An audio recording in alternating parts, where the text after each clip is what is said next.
Hey guys, I am so excited to finally launch my 2018-2019 teacher planner with all of you. Like in years past, I have always released a paper version of my teacher planner, and no worries because it's not going anywhere. I still have my paper version of my teacher planner, but what I am so excited about this year is that I am finally coming out with a digital version of my planner. So before I go into this digital version, which I'm so excited about, I do want to go ahead and really quickly mention that when you purchase the planner, which I will have all the links down below, but when you do purchase this planner, just so that y'all know, you are going to get it in the vertical format in both the paper and also in the digital version. I wanted you guys to end up trying things out and not feeling super bad that if you didn't love the digital version and you wanted to go back to paper, that you had the ability to be able to do that. So you will get all of the digital versions and the paper version. I don't have the horizontal done just yet, but I promise y'all I will have it up on June 1st. So you will be able to also get the horizontal version for the paper, and then you'll also get it on the digital copy. Okay, so I want to talk to you a little bit about my iPad. So this video is going to revolve a lot around my digital planner. Just know that when you are looking at the digital view in just a little bit, that it looks exactly like the paper version. It just doesn't have the pretty background that you're going to see on the planner. So it's just the plain like white version of it. Nothing has really changed, but the changes that I have really made in the planner, you're going to see it in that digital format. Okay, so my iPad. Let's talk about my iPad real quick because I get a lot of questions on it. I have the 2018 iPad, and I also have it with the Apple Pencil. I will go ahead and tell you guys that for this planner, if you end up deciding to do the digital version, you do not have to have the 2018 iPad, you don't have to have the pencil, and you don't have to have the iPad Pro.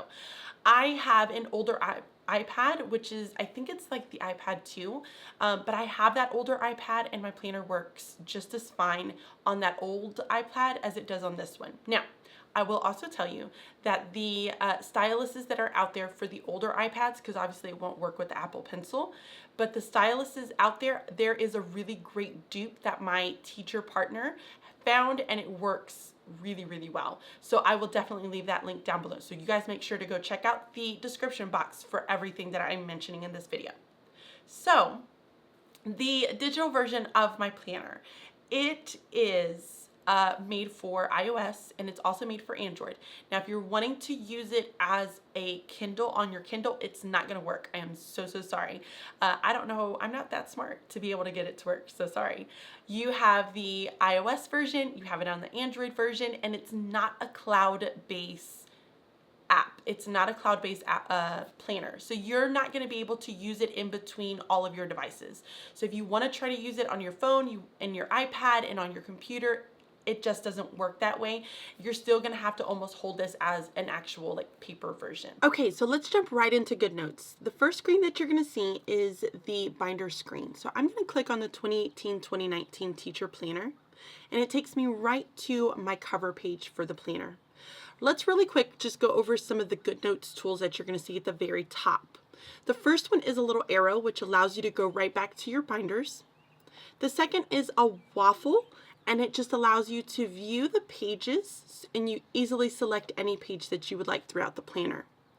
The next tool is the little plus symbol, and it's the add tool. So you can add images, you can add text boxes, you can add pages, and then you can also import any other documents inside of your planner. Then we have the shape tools. The shape tool allows you to create any shapes in the planner using the pen tool. So I can try to make a circle, and it'll pop it into a perfect circle for me. Same with the triangle, and it'll pop it into a simple triangle for me. Then we have this tool down here, which is almost like a zoom tool for me. And what it does is it allows me to be able to navigate throughout the entire page, but then also have this close-up view to be able to write on. And this is just really nice to be able to use so that you're not constantly zooming in and out of your planner. Instead, you're just kind of moving your box to where you would like to write, and it's very easy to write down here at the bottom.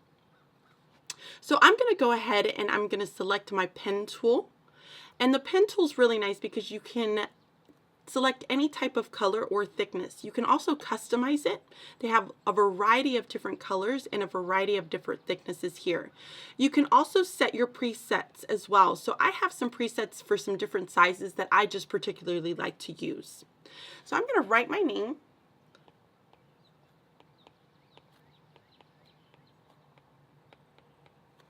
And let's say that I wanted to simply center this a little bit more, or move it up or move it off to the side, because you can kind of see here that it's just a little bit too close to the actual this like watercolor image piece of it. So I'm going to grab this tool, which is called my lasso tool. And then what I can do is I can lasso my handwriting that I just did, and I can move it anywhere that I want to move it. I could also use this tool right here, which is my highlighter tool. Again, it's the same as your pen tool. You have lots of different colors, lots of different thicknesses that you can use, and you can also create your own presets. And I'm going to highlight through my name. Now, it didn't come out as straight, so what I can do is I can undo, which is this button over here, and then I can select my shape tool, go through, and it'll pop it into a nice straight line for me. The next one is my eraser tool, and it just allows me to erase anything in the planner that I use to write without messing up any of the actual PDF that's already on the planner. Then I have this tool here. And this tool is my navigation tool, and this is an incredibly important tool throughout this planner. But what the navigation tool allows you to do is it allows you to use your one finger and be able to swipe throughout the pages of the planner. But what's also really important about it is that the tabs that you see at the top and on the side are actually functioning tabs. So the tabs themselves will take you to those direct pages, but you have to have the navigation tool selected. So I can go into August, I can go to my tasks, I can go to my projects, and back to my front cover. If I don't have that tool selected, and let's say it's on my pen tool, I can push projects all I want, but it will not take me to that tab. So you have to have that navigation tool selected. So like I said, you have functioning tabs at the top, and then you have functioning tabs along the sides.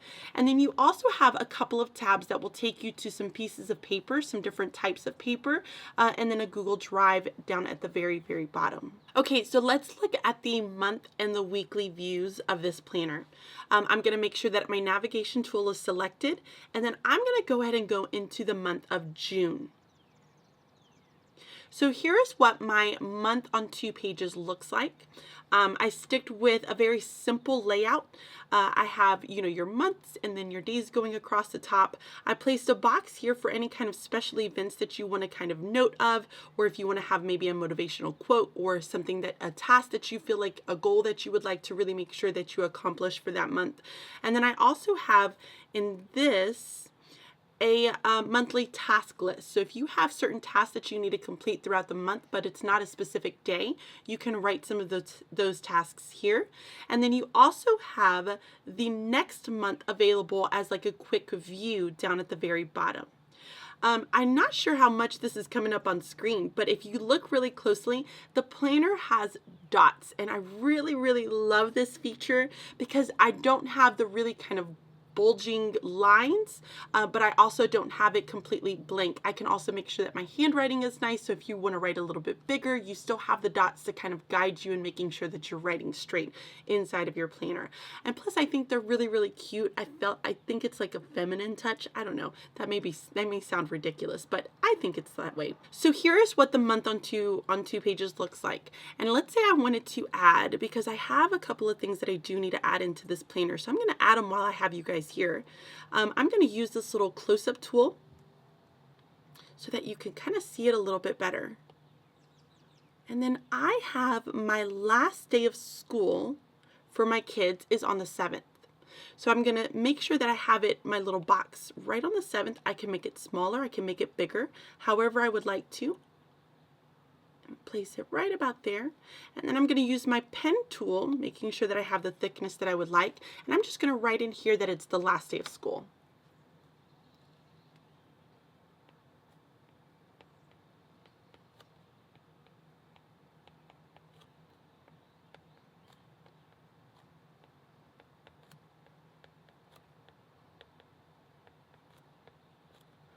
Okay, so I'm a little bit weird about things like this, but do you see how my students is a little bit longer? It's not completely centered. I'm going to try my best to try to lasso this so that I can make it a little bit more centered, because that looks to me doesn't look as great as I'd love it to. So I'm going to just try and attempt to lasso. Let's hope I did it. Oh, I did. There it goes. That looks so much better. So now I have my last day for students kind of written into my planner. I love this, being able to kind of move my writing around, because I would know that whenever I would use the pen, I would always get so frustrated that I wouldn't write it correctly, and then I would have to go back through and erase it. So I really like the feature of being able to kind of move it in my lasso. So I just want to show you really quick kind of what it looks like to be able to write in this planner. So let's look at some of the weekly views. I'm going to go ahead and make sure that my navigation tool selected. I can now, at this point in June, I can swipe to the left and it will pull up one of the weekly pages, and I can continue swiping and it will go through all of the weekly pages for June until I get to the month of July. Now let's say I don't want to do that and I want to get directly to the week that I want to work in. The first day of the month, all of these numbers are functioning links. So if I make sure that my navigation tool is selected, I can, let's say, pull up the 18th by clicking on the number, and it'll take me to the 18th, the week of the 18th, weekly pages. So I really love this feature. And then if I want to go right back to that month, I can just click on, what did I select? June. And it'll take me right back to June. Now, something to note that I don't think I noted in the beginning was that you're going to see kind of two layers of monthly tabs along the side. The green layer is going to be your 2018 months. And then the pink layer is your 2019 months. I did this because I really wanted to make sure that I'm offering it out to everyone who wants to have it kind of continue going on until December of the next year. So you have that flexibility to use this planner until then if you choose to use it that way. So you'll notice that the green again is just 2018, the pink is 2019. So let's take a quick look at some of the tabs located at the very top. I'm going to make sure my navigation tool is selected, and I'm going to click on the front tab, which will take me directly to the front of the planner. The yearly tab is a year at a glance. I have my 2018 months and my 2019 months, and you can use this in any way that you would like to. I use it as just a quick glance of days that I have in that month, or what is it that I'm particularly doing in that month. The pink stands for my last day of school. My blue stands for days that I'm working for my school district. And then my green stands for any type of family vacations. And something quick to note that you have to use a highlighter tool for this. And what I do is I simply just pop a little button on, a little dot on it. And that's kind of how I use this this feature here on the year at a glance. If you use your pen tool and you try to color it in, it'll actually cover up the days. So be sure that you're just using your highlighter tool for this feature. Then I have my tasks. Again, making sure my navigation tool's on there. I'm going to click on my tasks, and it'll take me directly to some tasks trackers. I really like to have task trackers in my planner because it's a way for me to be able to do a brain dump.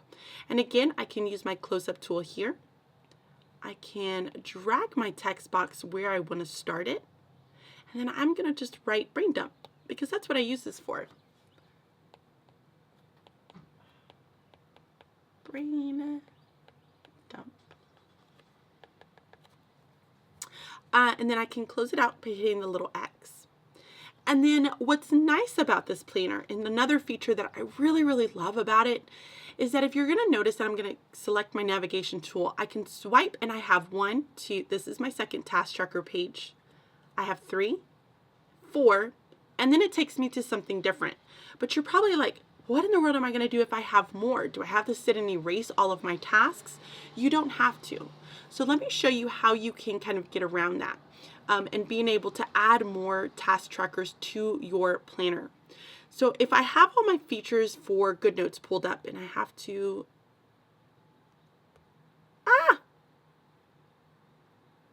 there it goes. Okay, so I'm gonna have my features up at top that are GoodNotes features. I'm gonna go to a page that does not have any writing on it. So there's a task tracker page that doesn't have any writing. And let's say this is my last one and I know I'm gonna need to have more of these pages. What I do is I'm gonna click on my waffle tool. And the waffle tool, you're gonna see that the page that I am currently on has a blue box all the way around it. So I'm gonna click Edit, and I'm going to select that page one more time, and now the box has turned orange. At the very bottom, you're going to see the rotate and a copy. I'm going to hit copy. And the planner is going to copy that page that I've just selected. Once the page is copied, then I can hit done, and then I'm going to hit my plus symbol right at this top corner. Once I hit my plus symbol, you're going to notice that pluses pop up in between all of the pages. So wherever I would like to put that copied page that I just did, I can just click on the plus. Let's say I'm going to do it in between these pages.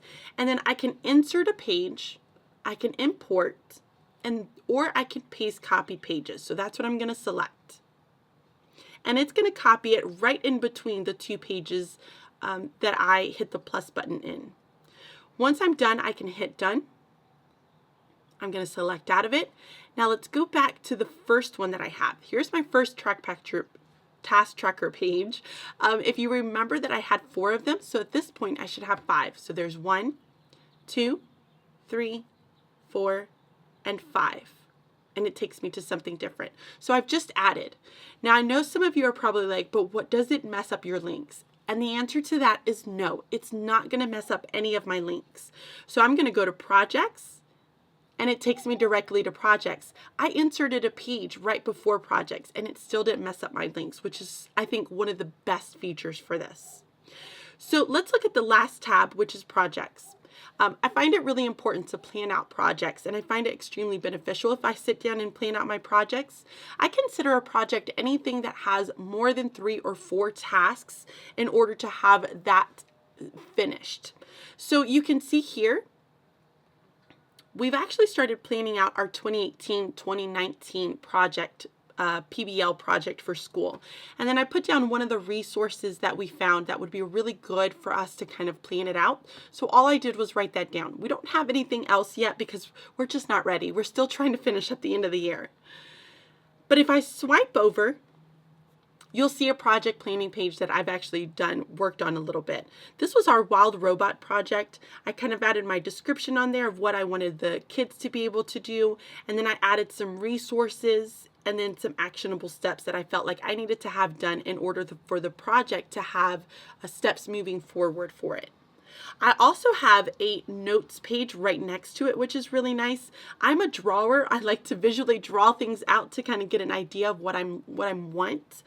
So this was just a really nice way for me to be able to kind of draw, put my ideas down, but then I can easily locate it in my planner when I need to find it. So it wasn't actually in the planner itself, so you won't see this in the planner when you first pull it up, but it's going to be 2 empty pages. And the reason I did that was because I feel like for me, I had my own personal way of kind of making a really cute class list. If you were to continue swiping, you'll notice that you'll have the student contact information page that you would normally see in my teacher planner. I did change it up just a little bit this year. I added the box up here, and then I still have the primary contact, the second contact address, and the email. So I'm going to just pretend really quick to add in one of my students. Let's say I'm going to add in Ian. So let's put his name in there, Ian Spackman. And let's do mom. Phone number is 444-4444. Let's do dad. 222. And then I continue writing on. So what's nice about this planner is that, again, if I find out that mom, maybe she comes to a conference and says, hey, I changed my phone number, I can very easily erase it in my planner and change out that phone number if I need to. I'm going to go ahead and erase all of this. So you do have a few pages of the student contact information. Like I said, if you need to add more pages, you just simply follow the same directions that I did with the task sheet. If you continue to swipe after the student information page, then you'll have your afternoon transportation page. I left this in your class information tab just because I don't feel like I need to use it as much anymore. Back when I was in kindergarten, this was a really incredible resource for me. However, I just didn't need to have it this year. So I still left it into your class info page. You can use it or choose to delete the page if you like, and it won't mess up any of your links. So let's go into the next tab, which is my checklists. So when you first get to this tab, you're going to see that you have a very, very simple checklist page for you to write your students, and then any of the items, whether it be assignments or whether it be pages that you just need to have collected from them to be able to track here. Then I also added in some blank pages right behind it so that if I wanted to track, and I'm going to put some really nice features in Google Drive for you guys, that you can just insert an image here and have some different types of checklists for your students. You can also do the same thing and copy this page and insert it directly afterwards if you like to have this type of format. But I am going to be able to supply you guys with some different formats for checklists that I will place inside of that Google Drive folder, and we'll talk about that in just a minute. Let's then look at our meetings tab. The meetings is going to take me to one that looks exactly like the special dates to remember pages. And this is pretty much the exact same thing, but if you have meetings that you want to keep track of, anything that you need to be able to report later on in the year, this is a really great resource for you to do it. We can insert some blank pages if you want to be able to keep track of any type of meeting notes inside of this planner, but you can add in those pages and place it right behind this. So the last tab that you have here is a blank tab. There's no writing on it. I wanted to leave this blank for a couple of different reasons. I feel like as teachers, we all have our own pieces that we want to keep track of inside of our planners. And this tab is going to allow you to do that. So if I click on the tab, it does have a link to it, but you can place anything that you want to place into it. So if you wanted this to be your meeting notes tab, you're welcome to keep it as your meeting notes tab, or you can keep track of anything else that you'd like to keep track of. So you do have a couple of pages in here that are blank that you can just add to it. So let's say, and I'm going to go right back to my meetings tab because we were talking about just a minute ago about how I can add in some pages behind my meeting and professional development tracker to be able to write on to use for meetings. So the pages down at the bottom, the boxes down at the bottom, excuse me, are going to be different types of paper. The first type of paper that you're going to notice, if I click on it, it's a blank sheet of paper. I can copy this and place it anywhere in my planner that I'd like to place it. I don't really like to use blank paper when I'm doing my meetings. For me, I like to have the dotted, which I'll come to in just a second. But let's say you're more of a lined person. You also have lined paper that you can copy and place throughout your planner. Then you also have the dotted format, which is more my style. So I'm going to go ahead and do that. And I'm going to go back to my waffle. My page right now is 135 and it's selected in blue. I'm going to edit, click back on that page, and I'm going to copy. Once it's copied, then I can hit done, come back out, and then I need to make sure that I go back to my meetings tab. I'm going to insert that page right behind this. So I'm going to go back to my waffle. I'm going to hit that plus sign.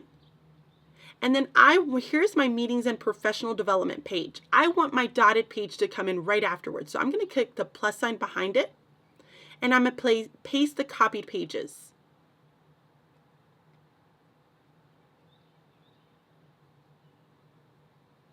And there should be my dotted paper. I'm going to hit done, come out, and now if I swipe, I have my dotted paper in order for me to take notes. So you have those three types of paper available for you in the planner for you to kind of paste throughout. But then let's look at this little symbol here. This is the Google Drive symbol. So if I click on the Google Drive symbol, it's going to ask if it's an external link. Do I want to proceed? I'm going to hit yes. And it's going to take me directly to the folder that has the planners inside of it. What's going to be really nice is I'm going to add in some different planners for you guys, or some different resources for your planner, excuse me, inside of this Google Drive folder that you can add throughout the planner. One item that I'm going to end up adding, I'm going to just quickly kind of show you guys. But if you've purchased my digital life planner, if you did the actual bundle itself, up at the top you're going to see that I have my digital life planner right here. I'm going to click on it, and then I'm going to go to one of my month tabs so that you guys can see it.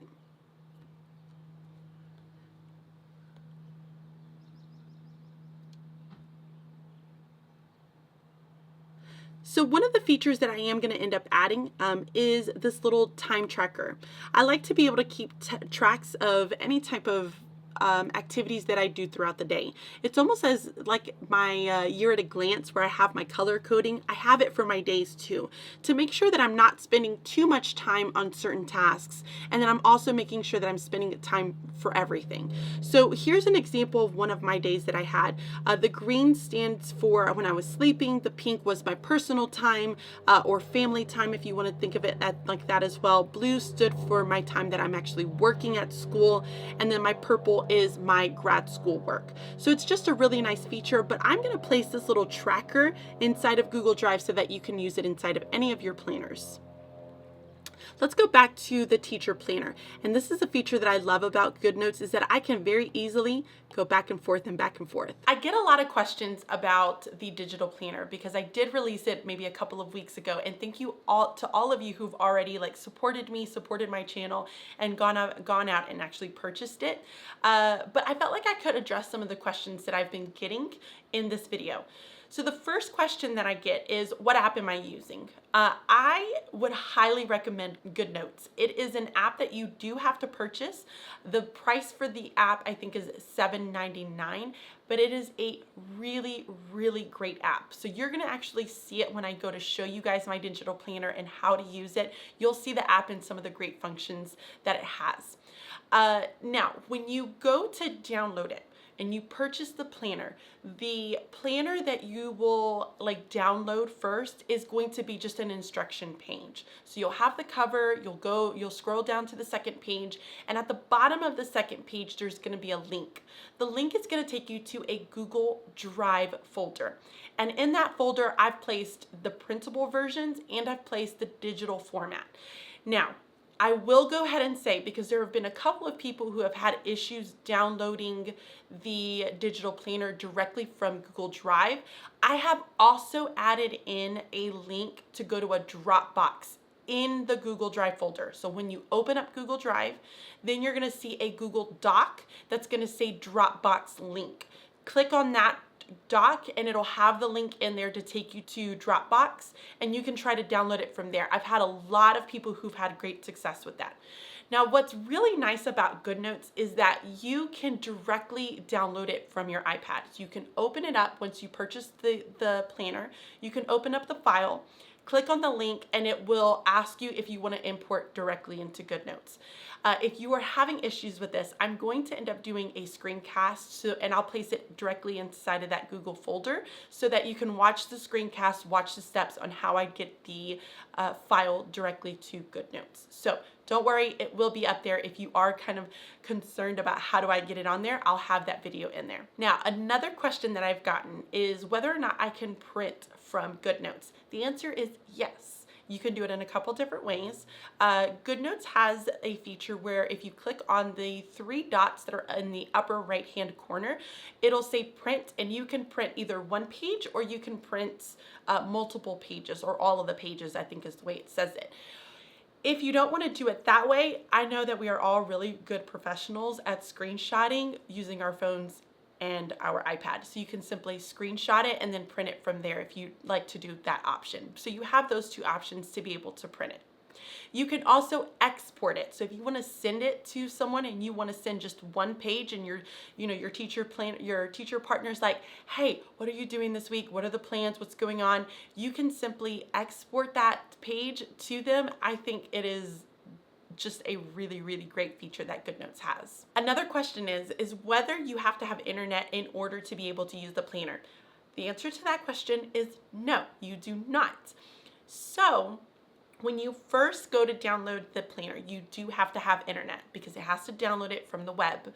But once the planner is downloaded into your iPad, the storage in your iPad, you don't need to have internet from there.